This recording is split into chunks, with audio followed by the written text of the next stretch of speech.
আসসালামু আলাইকুম। ইদানিং বেশ কিছু ভিডিও দেখা যাচ্ছে যেখানে স্কুল কলেজগুলোতে শিক্ষকদের অপসারণ করানো হচ্ছে, বাধ্যতামূলক পদত্যাগে বাধ্য করা হচ্ছে, জোর করে বলা যায় এক প্রকার ঘাড় ধাক্কা দিয়ে তাদেরকে স্কুল বা কলেজের প্রধান যে সিট সেই সিট থেকে মধ্য কথা সেই স্কুল কলেজের পরিসীমা থেকেই তাদেরকে বের করে দেওয়া হচ্ছে, অর্থাৎ তাদের চাকরি জীবন শেষ করে দেওয়া হচ্ছে। এমন এমন কিছু ঘটনা ঘটেছে যেখানে দেখা যাচ্ছে এই শিক্ষক মহোদয়ের গলায় জুতার মালা পরিয়ে আবার স্লোগান দিয়ে নিয়ে যাওয়া হচ্ছে। এই ব্যাপারটা নিয়ে বিভিন্ন মহলে বিভিন্ন প্রতিক্রিয়াও দেখা যাচ্ছে। বিশেষ করে তথাকথিত কিছু সুশীল সমাজ, তথাকথিত কিছু সুশীল ব্যক্তি আছেন যারা এই ব্যাপারে নেগেটিভ মন্তব্য দিচ্ছেন যে এমন করাটা ঠিক হচ্ছে না, এটা কখনোই কাম্য নয়। ছাত্ররা এইভাবে তাদের শিক্ষককে এই ধরনের পরিস্থিতিতে বাধ্য করবেন, এটা কখনোই কাম্য হতে পারে না, এটা ভায়োলেন্স হয়ে যায়। ধন্যবাদ, খুব সুন্দর কথা বলেছেন আপনারা। এই দিকটা আপনারা এরকম ভাবে দেখেছেন, কখনো কি একবার ভেবে দেখেছেন কেন তাদেরকে আজকে ছাত্ররা এমন কাজটি করতেছে, কেন হচ্ছে আজকে তাদের কপালে, আজকে ওই ধরনের শিক্ষকদের কপালে আজকে কেন এটা জুটছে? প্রধান উপদেষ্টা বলেছিলেন দেশটি সংস্কারের জন্য সবার কাছ থেকে তিনি পরামর্শ চান।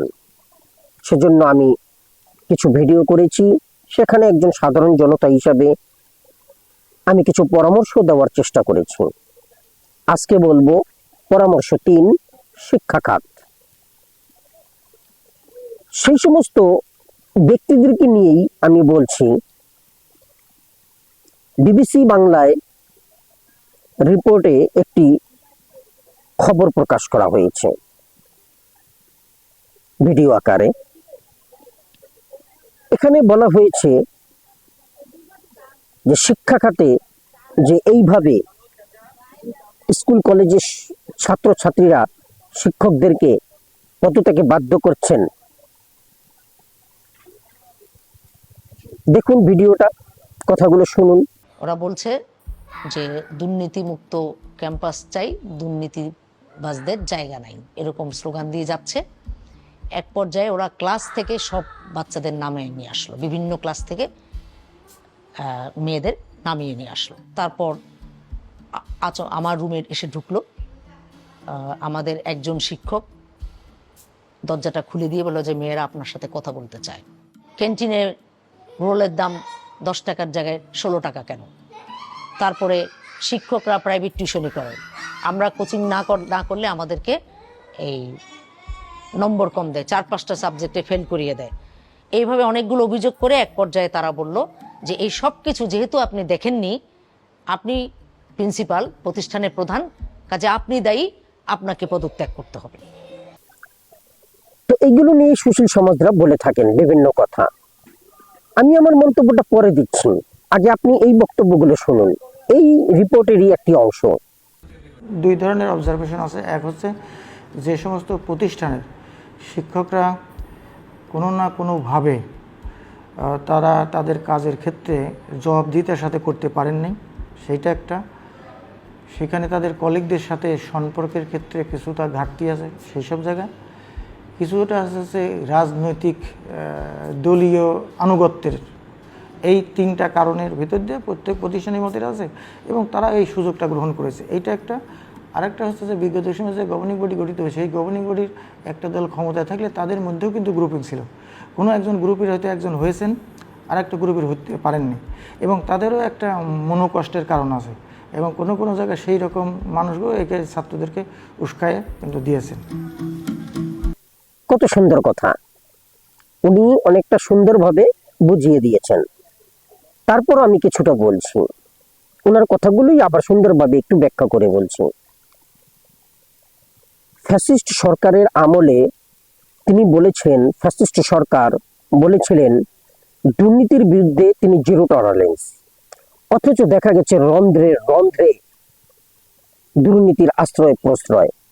এমনকি শিক্ষা খাতটাকে এমন একটা পর্যায়ে নিয়ে গেছেন যে আমাদের শিক্ষা খাতটাকে একেবারে পুরোপুরি ধ্বংস করে দিয়ে গেছেন।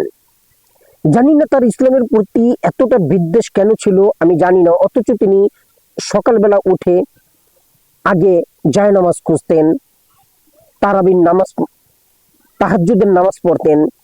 যাই হোক, আমি ওগুলোতে আর যাব না, কিন্তু প্রসঙ্গক্রমে এসেই যায়। এই যে উনি এত কিছু করতেন, অথচ তার আমলে বাংলাদেশের পুস্তকে শুধুমাত্র তার বাবার কাহিনী দিয়ে ভরা, বঙ্গবন্ধুর কাহিনী দিয়ে ভরা। মানুষ বিজ্ঞান কিভাবে শিখবে, কিভাবে সৃষ্টিশীল হবে, মেধা মনোন্নয়ন হবে, এই ধরনের কোনো কিছু ছিল না। আলু ভর্তা তৈরির রেসিপি ছাত্রছাত্রীদেরকে শেখানো হতো। সেখানে শেখানো হতো মেয়েদের ওন্না ধরে টান দিতে নেই, কেন তাদের বয়ঃসন্ধি হচ্ছে, কেন তাদের মাসিক হচ্ছে, এইগুলা খোলাখুলি ভাবে ছাত্রছাত্রীদের মাঝে একত্রে বসিয়ে এই আলোচনা তিনি করাতেন। এটা একটা পড়ানোর, পাঠ্যপুস্তকে পড়ানোর মতন নিত্য নৈমিত্তিক ব্যাপার হয়ে গিয়েছিল। খুবই অবাক লাগে, ইসলাম ধর্মের মতন একটি বইতে তিনি তার আমলে হিন্দুদের দেবীর মূর্তির ছবি শেষ পৃষ্ঠায় অঙ্কন করা হয়েছে। এমনকি ভিতরের পৃষ্ঠাতেও কিছু কিছু ইঙ্গিত পাওয়া গেছে। তখন এই সুশীল সমাজ কোথায় ছিলেন? আমার প্রশ্ন, আপনারা তখন কোথায় ছিলেন? তখন কি একবারও বলেছেন যে এই ধরনের শিক্ষা ব্যবস্থায় আমাদের যারা সন্তান আছে তারা বিকলাঙ্গ হয়ে যাবে, তারা প্রতিবন্ধী হয়ে যাবে, তারা তো ভবিষ্যতে কিছুই করতে পারবে না? এই কেমন ধরনের পড়ালেখা যে শিক্ষা ব্যবস্থা তিনি চালু করতেছেন? বলেননি। অথচ আজকে যখন এই ঘটনাগুলো দেখছেন, তখন তাদের মাথা খুব চারা দিয়ে উঠছে যে এটা ঠিক হচ্ছে না। আমি বলবো এক হিসাবে ঠিক আছে, কারণ আমিও একজন অভিভাবক, আমারও দুটি সন্তান আছে, তারাও স্কুল কলেজে পড়ালেখা করে।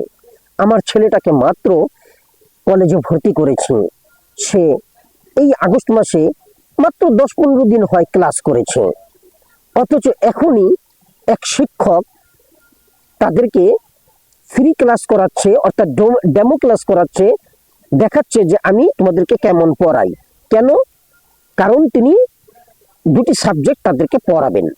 এজন্য তোমরা গ্রুপ আকারে ছাত্রছাত্রী রেডি হও আমার কাছে পড়ার জন্য।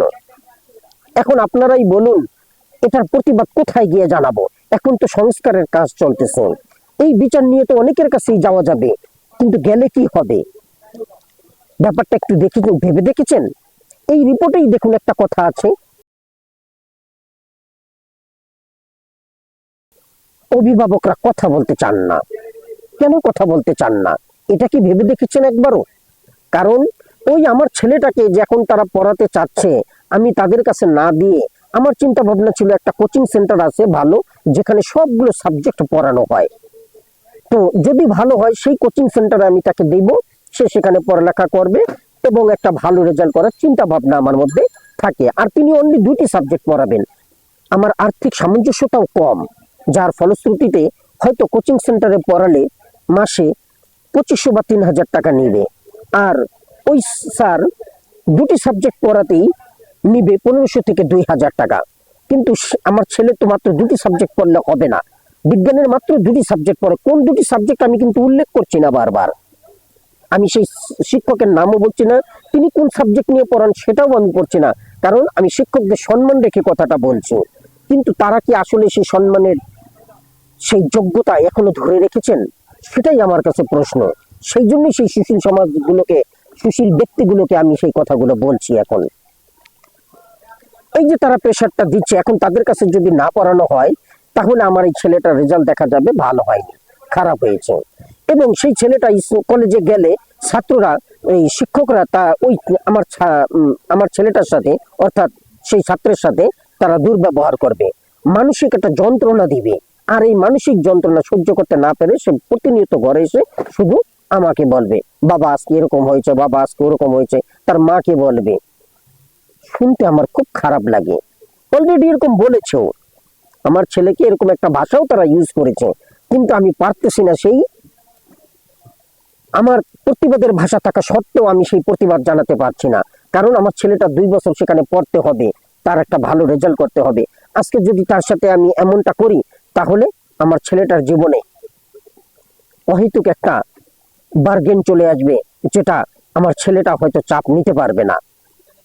তাই সুশীল ব্যক্তিগুলোকে বলছি, কিছু বলার আগে চিন্তা ভাবনা করুন, আসলে কেন তারা এরকম পদদলিত হচ্ছেন, কেন তারা এরকম অসম্মানিত হচ্ছেন। শিক্ষকরা তো অসম্মানের পাত্র নন, তারা সম্মানীয় পাত্র, কিন্তু তারা কেন এমন করছেন? এজন্যই দরকার সংস্কার। আর সেই সংস্কারের বিষয়ে আমার পরামর্শ থাকবে এরকম, স্কুল কলেজে 1 নাম্বার, স্কুল কলেজে যত শিক্ষক শিক্ষয়িত্রী আছেন তাদের কোনোভাবেই কোনো প্রকার চাকরির পর থেকে, স্কুল কলেজে শিক্ষক শিক্ষিকাদের চাকরির পরে তারা কোনোভাবেই কোনো ছাত্রদেরকে পড়াতে পারবে না, না ঘরে, না বাহিরে, না কোনো কোচিং সেন্টারে, কোথাও পড়াতে পারবে না। তাদের সেই বেতনের উপর নির্ভর করেই চলতে হবে। হ্যাঁ, একটু কষ্ট হয়ে যায় বোধহয় অনেকে শুনতে, তবে সেই ক্ষেত্রে একটা কাজ করা যেতে পারে, যে কোনো একটা কোচিং সেন্টারে তারা যোগ দিতে পারে। এইটুকু শিথিলতা দেখানো যেতে পারে যে কোনো একটা শিক্ষক কোনো একটা কোচিং সেন্টারে গিয়ে তিনি যে সাবজেক্টটা পড়ান সেই সাবজেক্টটা পড়াতে পারেন। তাহলে ছাত্ররাও যেমন ভালো একটা গাইড পাবে প্রতিটা শিক্ষকেরই থেকে, এবং কোচিং সেন্টার থেকে সবগুলো সাবজেক্ট সম্বন্ধে একটা গাইড পাবে।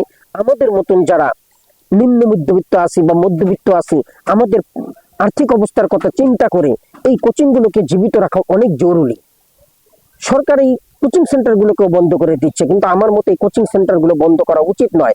কারণ ছেলেরা যখন পড়তে পারে না, তখন স্কুল কলেজের ভরসায় তারা কখনোই পাস করতে পারবে না, যদি না এরকম কোনো কোচিং সেন্টার থাকে। এই কোচিং সেন্টারগুলোর যারা শিক্ষক শিক্ষয়িত্রী থাকেন এবং যারা ম্যানেজমেন্টে আছেন, তারা সত্যিকার অর্থেই তাদের ছাত্র সংখ্যা বাড়ানোর জন্য এবং তাদেরকে একটা ভালো রেজাল্ট করানোর জন্য, কারণ তারা ভালো রেজাল্ট করলে তাদের প্রতিষ্ঠানের সুনাম আসবে, তখন আরো বেশি বেশি ছাত্রছাত্রী জয়েন করবে। এই কারণে তারা একটু মনোযোগ সহকারে ছাত্রছাত্রীদেরকে পড়িয়ে থাকেন, আর মনোযোগ সহকারে তারা পড়ান বলেই আবার ছাত্রছাত্রীরাও সেটাকে ক্যাচ করতে পারে এবং তারাও একটা ভালো রেজাল্টের আশা করতে পারে।